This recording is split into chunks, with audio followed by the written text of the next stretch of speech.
Assalamualaikum warahmatullahi wabarakatuh. Alhamdulillahirrabbilalamin. Wassalatu wassalamu ala asrofil anbiya'i wal mursalin wa ala alihi wa sahbihi ajma'in, amma ba'du. Segala puji bagi Allah yang telah menurunkan berkat dan rahmatnya sehingga kita bisa melakukan segala aktivitas dalam keadaan sehat walafiat. Yang terhormat kepada Bapak Adi Mursalin SEMM CPHCM selaku dosen pengampu mata kuliah Islamic Marketing dan Manajemen, serta teman-teman dari kelas AKS 3B yang saya cintai. Perkenalkan, nama saya Nurul Majasi. Baik, di sini saya akan menjawab pertanyaan tentang tabayun. Yang pertama yaitu tabayun sendiri adalah secara bahasa memiliki arti mencari kejelasan tentang sesuatu hingga jelas dan benar keadaannya. Sedangkan secara istilah adalah meneliti dan menyeleksi berita, tidak tergesa-gesa dalam memutuskan masalah baik dalam hal hukum, kebijakan dan sebagainya hingga jelas dan benar permasalahannya. Yang kedua yaitu tabayun merupakan perintah Allah Subhanahu wa taala bagi seorang muslim. Tabayun merupakan salah satu ketaatan bagi seorang mukmin terhadap syariat ajaran agama Islam. Tabayun dalam Al-Qur'an dimaknai teliti dalam menerima berita dari orang lain walaupun datanya dari orang mukmin. Kemudian soal yang nomor 3 itu tentang surah Al-Hujurat yang berbunyi A'udzubillahi minasyaitonirrajim. Bismillahirrahmanirrahim. Ya ayyuhallazina amanu in ja'akum fasikum binaba'in fatabayyanu an tusibu qauman bijahalatin fatusbihu ala ma fa'altum nadimin. Di mana kandungan yang terdapat dalam surah Al-Hujurat ayat 6 ini yaitu orang-orang yang beriman, jika datang kepadamu seorang yang fasik membawa suatu berita, maka periksalah dengan teliti agar kamu tidak menimpakan suatu musibah kepada suatu kaum tanpa mengetahui keadaan yang menyebabkan kamu menyesal atas perbuatan itu. Di dalam tafsir Mukhtasar disebutkan bahwa surah Al-Hujurat ayat 6 memperingatkan orang-orang beriman dari kabar yang dibawa oleh orang fasik. Seorang yang beriman harus memastikan kebenaran kabar itu sebelum mempercayai dan menyebarkannya. Tujuannya agar kabar ini tidak menjerumuskan mereka ke dalam perbuatan zalim terhadap orang yang tidak bersalah sehingga mereka menjadi menyesal karena sifat terburu-buru. Kemudian soal yang nomor 4 yaitu tentang Al-Quran. Al-Quran adalah mukjizat terbesar Nabi Muhammad SAW yang diturunkan kepadanya secara berangsur-angsur melalui perantara malaikat Jibril. Kemudian surah yang menjelaskan tentang Al-Quran di sini terdapat di dalam surah Al-Baqarah ayat 23 yang berbunyi yaitu A'udzubillahi minasyaitonirrajim. Bismillahirrahmanirrahim. Wa in kuntum fi raibin mimma nazzalna ala abadina fa'tu bi suratin min mislih wada'u syuhada'akum min dunillahi in kuntum shadiqin. Di mana kandungan yang terdapat dalam surah Al-Baqarah ayat 23 ini adalah menantang orang-orang yang ragu akan Al-Quran agar membuat surat yang mirip dengan ayat dalam Al-Quran. Kemudian soal nomor 5 yaitu tentang globalisasi informasi. Jadi globalisasi informasi adalah sebuah istilah yang memiliki hubungan dengan peningkatan keterkaitan dan ketergantungan antar bangsa dan antar manusia di seluruh dunia melalui informasi. Dengan adanya teknologi internet dan jaringan telekomunikasi nirkabel, manusia semakin mudah untuk berhubungan satu sama lain. Dengan adanya teknologi dan informasi kegiatan pemasaran, contoh pasar global, kegiatan pemasaran juga sering disebut sebagai suatu pemasaran bergengsi yang dilakukan di seluruh dunia. Potensi peluang dalam pemasaran global ini akan selalu terbuka untuk setiap pengusaha. Yang terpenting adalah pengusaha tersebut harus mampu menuangkan inovasi dan kreativitasnya dalam mengembangkan pasar. Karena pengusaha yang kuat adalah pengusaha yang tidak akan mudah menyerah ketika ada tantangan bisnis yang begitu berat. Kemudian soal yang nomor 6 yaitu tentang surah Al-Hujurat ayat 6. A'udzubillahi minasyaitonirrajim. Bismillahirrahmanirrahim. Ya ayyuhallazina amanu in ja'akum fasikum binaba'in fatabayyanu an tusibu qauman bijahalatin fatusbihu ala ma fa'altum nadimin. Jadi kandungan yang terdapat di dalam surah Al-Hujurat ayat 6 itu bahwa Allah memperingatkan orang-orang beriman dari kabar yang dibawa oleh orang fasik. Mereka harus memastikan kebenaran kabar itu sebelum mempercayai dan menyebarkannya agar kabar ini tidak menjerumuskan mereka ke dalam perbuatan zalim terhadap orang yang tidak bersalah sehingga menjadi menyesal akibat sifat terburu-buru. Kemudian soal yang nomor 7 yaitu tentang surah Al-Hujurat ayat 12. A'udzubillahi minasyaitonirrajim. Bismillahirrahmanirrahim. Ya ayyuhallazina amanu jattanibu katsiran minaz-zann inna ba'duz-zanni ismu wala tajassasu wala yartab ba'dukum ba'da ayuhibbu ahadukum ayyakula lahma ahihi maitan fakarihtumu wattaqullah innallaha tawwabur rahim. Jadi kandungan yang terdapat dalam surah Al-Hujurat ayat 12 ini bahwa di dalam perusahaan kita harus selalu berhusnuzon terhadap orang lain, jangan sampai kita menuduh orang lain. Nomor 8 yaitu tentang surah Al-Isra ayat 82. A'udzubillahi minasyaitonirrajim. Bismillahirrahmanirrahim. Wa nunazzilu minal Qur'ani ma huwa shifaa'un wa rahmatul lil mu'minin wa la yaziduz zalimina illa khasara. Jadi kandungan yang terdapat di dalam surah Al-Isra ayat 82 ini bahwa sudah jelas Al-Quran memiliki banyak manfaat, contohnya menjauhkan kita dari sifat iri atau dengki kepada orang lain ketika dagangan orang lain lebih laku daripada dagangan yang kita dagangkan. Kemudian nomor 9 tentang surah Al-Imran ayat 144. A'udzubillahi minasyaitonirrajim. Bismillahirrahmanirrahim.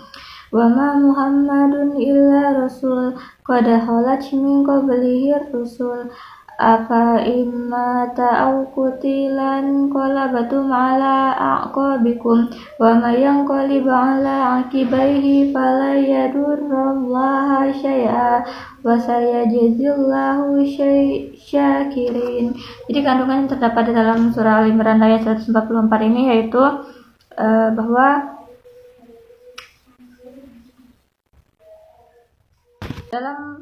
dalam pemasaran perusahaan sebaiknya kita lebih banyak bersyukur. Mungkin dalam pemasaran perusahaan kita kurang memuaskan, tetapi kita harus patut bersyukur atas usaha yang sudah kita lakukan. Kemudian soal nomor 10 yaitu tentang surah Al-Isra ayat 36. A'udzubillahi minasyaitonirrajim. Bismillahirrahmanirrahim. Wala taqfu ma laisa laka bihi ilm. Inna syam'a wal basara fal fuadu kullu ulaika kana anhu mas'ula. Kandungan yang terdapat di dalam surah Al-Isra ayat 36 ini yaitu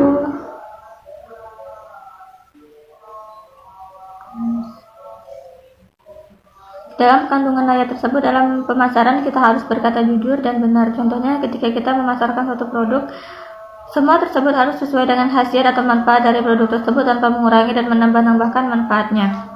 Terus nomor 11 yaitu kandungan yang terdapat dalam surah Al-Ahzab ayat 70. Allah memerintahkan kepada orang-orang yang beriman agar bertakwa kepadanya, caranya dengan menjalankan perintahnya dan menjauhi segala larangannya.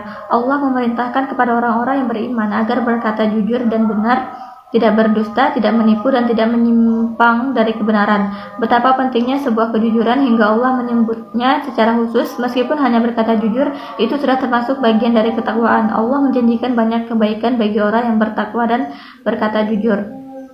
Kemudian kaitan antara surah Al-Ahzab dengan pemasaran dilakukan perusahaan adalah ketika dalam berbisnis hendaklah kita melakukan atau menjalankan bisnis tersebut dengan jujur dan jangan sekali-kali melakukan penipuan atau kebohongan, karena orang yang jujur adalah orang yang bertakwa di hadapan Allah Subhanahu wa taala. Kemudian nomor 12 yaitu tentang surah Qaf ayat 18. A'udzubillahi minasyaitonirrajim. Bismillahirrahmanirrahim. Wa fi amwalihim haqqul lis-sa'ili wal mahrum. Jadi kandungan yang terdapat dalam surah Al-Qaf ayat 18 itu segala perbuatan dan ucapan yang kita lakukan di dunia, entah itu perbuatan baik atau perbuatan buruk, perkataan baik atau perkataan kotor, baik itu hal kecil atau hal besar, itu semua akan dicatat oleh malaikat tanpa terlewat sedikit pun. Hubungan surah Qaf dengan pemasaran dalam perusahaan yaitu dalam menjalankan usaha, hendaklah usaha tersebut dijalankan dengan perbuatan yang baik. Perbuatan baik kepada konsumen atau para pelanggan dan perbuatan baik kepada para karyawan, serta dalam berucap atau memimpin karyawan janganlah kita mengucapkan kata-kata yang bisa menyakiti hati orang lain, karena semua perbuatan dan perkataan kita akan dicatat oleh malaikat secara teliti. Kemudian nomor 13 yaitu tentang surah At-Taubah ayat 67. A'udzubillahi minasyaitonirrajim. Bismillahirrahmanirrahim.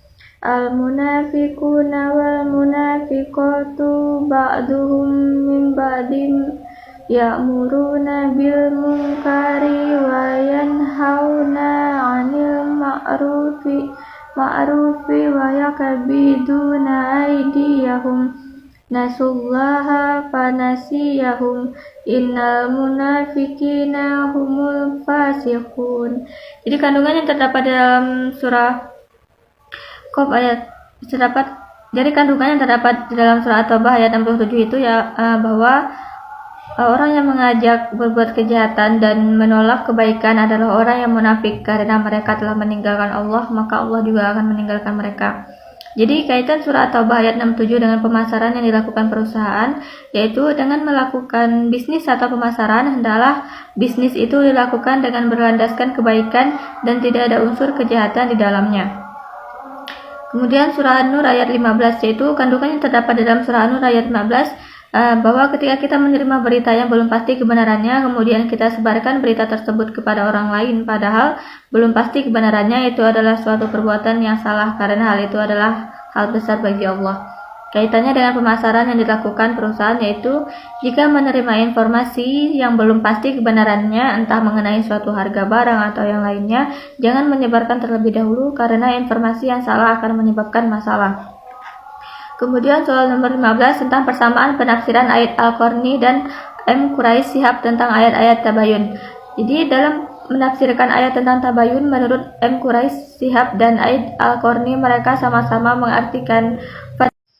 Kemudian nomor 14 itu perbedaan penafsiran ayat Al-Qarni dan M. Quraisy Shihab tentang ayat-ayat Tabayun. M. Quraisy Shihab dalam menafsirkan ayat tentang Tabayun dalam Al-Quran surah Al-Hujurat ayat 6 menjelaskan bahwa berita yang beredar di masyarakat harus diteliti kebenarannya, dan orang yang menyampaikan berita dalam hadis disebut para perawi hadis, orang yang meriwayatkan hadis.